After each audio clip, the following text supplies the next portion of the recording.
அனைவருக்கும் வணக்கம். இது வந்து ஒரு நீட்டு பஃப் எப்படி பண்ணுறதுன்னு பார்க்க போகிறோம். இப்போ பார்த்தீங்கன்னா இதை கவர் பண்ணிக்கலாம். பாடி வந்து 34, பாடி சுற்றளவு 34. நீட்டு கை நீளம் வந்து நீட்டு கை வைக்கிறோம் முட்டி வரைக்கும், எல்போ வரைக்கும் 8 இன்ச் கை நீட்டு. அந்த இடத்துல கை சுற்றளவு 9 இன்ச்சு. சரிங்களா? இந்த அளவுக்கு தான் பஃப் கை வெட்டுறோம். பாருங்கள். இப்போ இது கை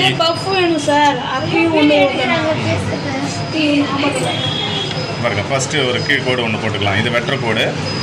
இது வந்து இது 0, இது 1ன்னு வச்சுக்கலாம். இப்போது கையோட நீளம் ஏற்றுறீங்களா? இதில் வந்து இப்போ பாடி பார்டர் வந்து ஒரு 4 இன்ச்சு இருக்குதுன்னு வச்சுங்க.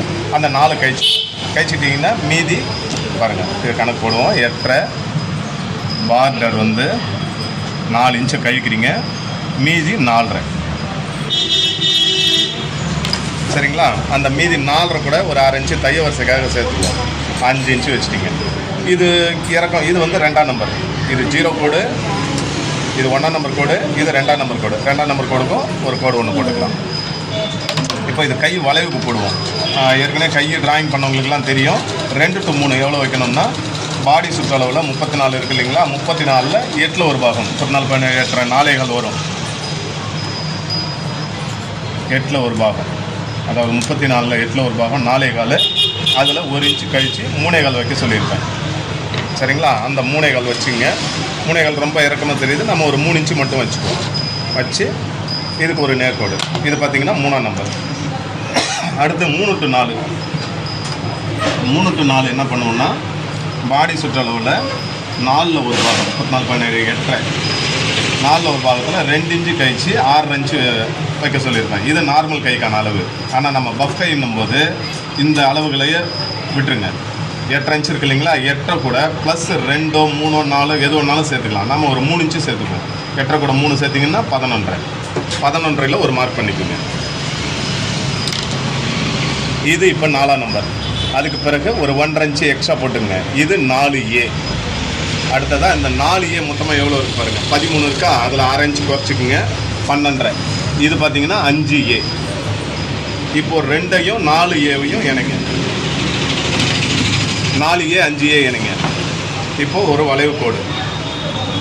இதில் கவாத்தட்டு வராது. ஓகேங்களா? அவ்வளோதான். இப்போ நம்ம இதை வெட்டிடலாம். பாருங்கள், 0 கூட வெட்டிடுறோம். 5A 4A வெட்டிடுறோம். 2லேருந்து வளைவு கோடு போங்க. போயிட்டு 4 தொட்டு 4Aவில் வெளியில் வந்துடுங்க. இப்போது இந்த 0 இடத்துல ஒரு அர்க்கார், 2ஆம் நம்பரில் ஒரு அர்க்கார், இங்கே 4ஆம் நம்பரில் ஒரு அர்க்கார். அடுத்து நீங்கள் இந்த 5Aவுக்கு ஒரு அர்க்கார் பிடிச்சி தைக்கிறதுக்காக. இதில் கவாத்தட்டு கிடையாது. ஓகேங்களா? இப்போ பஃப் ரெடி. அடுத்து பார்டரு, அதுக்குரிய லைனிங் எல்லாம் பார்க்கலாம். ஹோல்ட் பண்ணுங்கள். ஏற்கனவே பஃப் வெட்டிட்டோம். இப்போ பாருங்கள், பஃப் வெட்டி எடுத்துட்டோம்.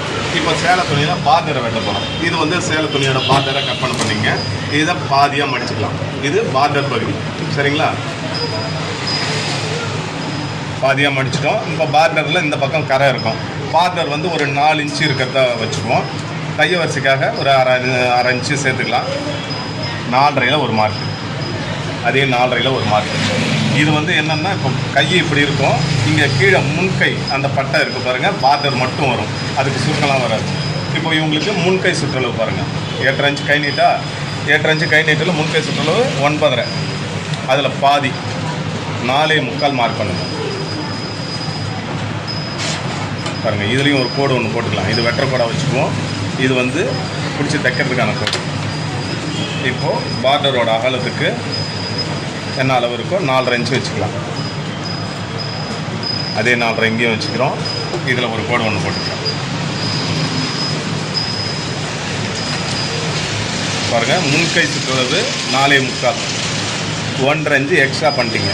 அடுத்து இங்கே 4.25 வச்சுங்க இல்லையா? 1 இன்ச்சு சேர்த்து 5.25 இங்கே வைங்க.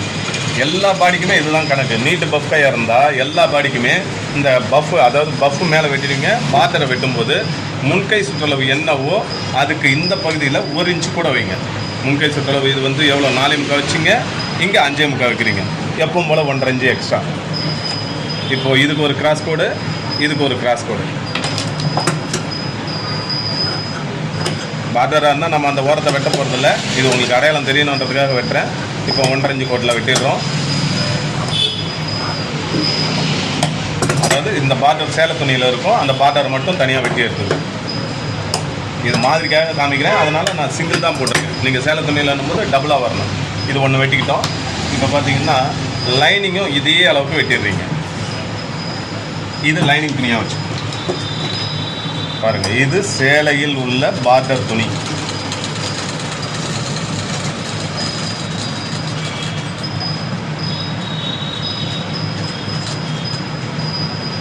இதில் வெட்டிடுறோம். இது வந்து லைனிங் துணி. உங்களுக்கு வித்தியாசம் தெரியணுன்றதுக்காக வெவ்வேறு துணியாக போட்டுருக்கோம். இந்த சேலையில் என்ன அளவு வெட்டினீங்களோ அதே அளவு தான் இதையும் வெட்டி எடுக்கணும்.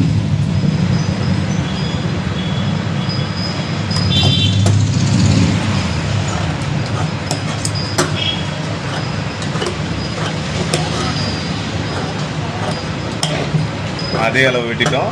அர்க்காத் இங்கே அர்க்காத் பண்ணிடுறோம். இங்கேயும் மேலே சென்டர் அர்க்காத்து. இதை பிடிச்சி தைக்கிறதுக்காக இங்கே ஒரு அர்க்காத். அவ்வளோதான். சரிங்களா? பாருங்கள், இது லைனிங் துணி, இது சேலையில் உள்ள பார்டர் துணி, இது கை எடுத்துருக்கோம். இது லைனிங்லேயும் எடுக்கணும், சேலை துணியிலையும் எடுக்கலாம். மொத்தம் 3 பீஸ் தயார் பண்ணிக்கிட்டோம். இப்போ இதை இணைக்கலாம் பார்க்கலாம். இதில் பஃப் எப்படி இணைக்கிறதுன்னு பார்க்கலாம். இந்த பாருங்கள், இது சேலையில் உள்ள பார்டர் துணி. இதை வந்து வெளிப்பக்கமாக வச்சுங்க.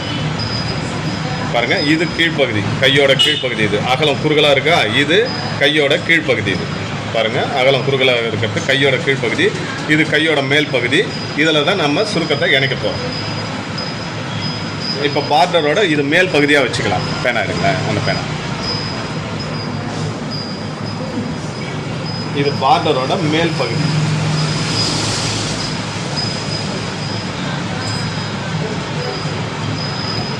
இந்த மேல் பகுதியில் தான் நீங்கள் இப்போ பஃப்பை வைக்க போகிறீங்க.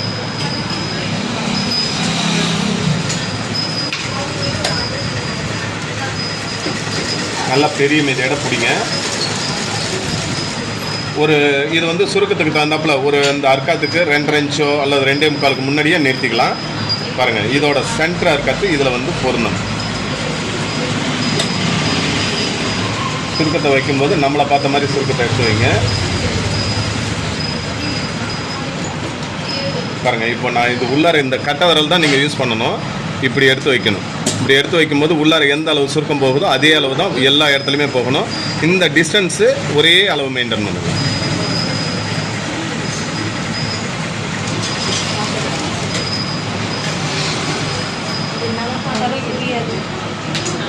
சரிங்களா? இப்போ பாருங்கள், 1 2 3 4 5 சுருக்கம். அதே அளவு சுருக்கத்தை இந்த பக்கமும் வைக்கணும். 5 சுருக்கம் தான் வரணும். அதே இடைவெளி தான் இருக்கணும்.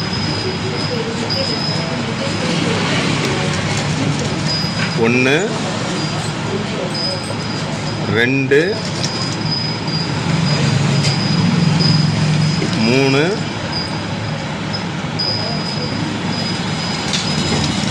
4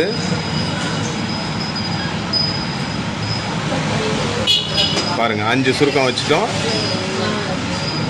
இங்கே கை சமமாக வந்துருச்சு.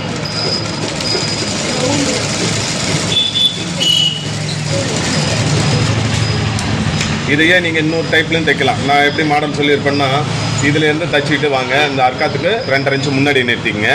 இதுலேருந்து 2.5 இன்ச்சு விட்டுட்டு அதுக்கு பிறகு தைச்சிட்டு சமமாக்கிடுங்க. அப்புறமா நடுவில் சுருக்கத்தை வச்சுக்கலான்னு சொல்லியிருப்பேன். Right, okay. இப்போ இதை வச்சுட்டோம் இல்லைங்களா? இப்போ பாருங்கள், பஃப் நடுவில் இருக்கட்டும்.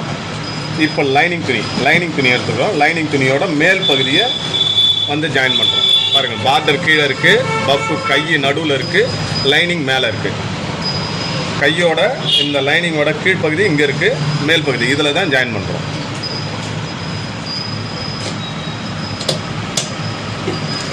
போட்ட தையல் மேலேயே போடுங்க.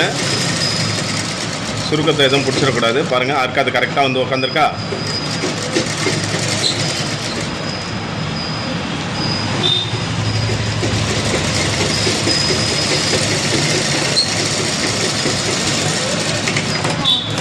இணைச்சிட்டோம். இதை பாருங்கள், இப்போது பஃப் இதுவும் இருக்குது.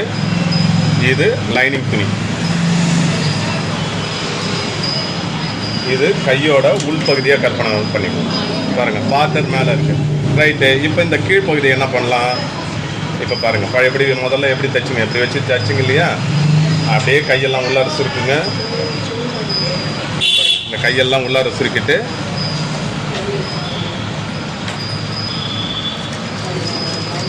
பாருங்கள், கையோட கீழ்ப்பகுதியை அப்படியே நல்லா ஒரு பெரிய மெதியோட பிடிங்க. நடுவில் அந்த துணி மாட்டிக்கக்கூடாது, கையை உள்ளாரியே இருக்கட்டும். இதை இணைக்கும் போது 2 துணி சமமாக இருக்கணும். கொஞ்சம் முன்ன பின்ன வச்சுட்டிங்கன்னா கை அந்த பட்டை முறுக்கின்னு போயிடும். சரிங்களா? இப்போ கை உள்ளார இருக்குது. இந்த கையை இப்போ வெளியில் உருவி எடுக்கணும். இதை பாருங்கள், உள்ளார கை இருக்கா, இதை அப்படியே உருவி எடுங்க.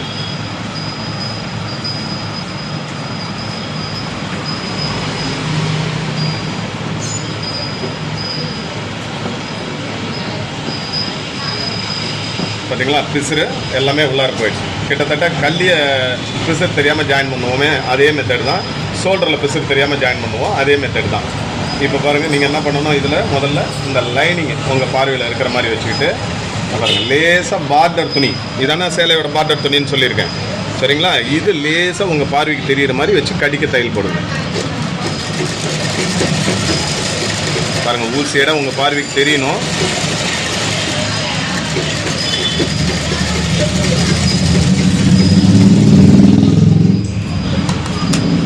சரிங்களா?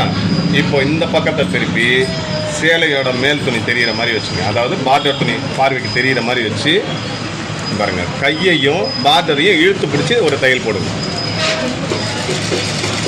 இப்படி நல்லா விரித்து பிடிச்சிடணும். பார்டர் ஓரத்தில் தையல் போடணும், கையில் தையல் போடக்கூடாது.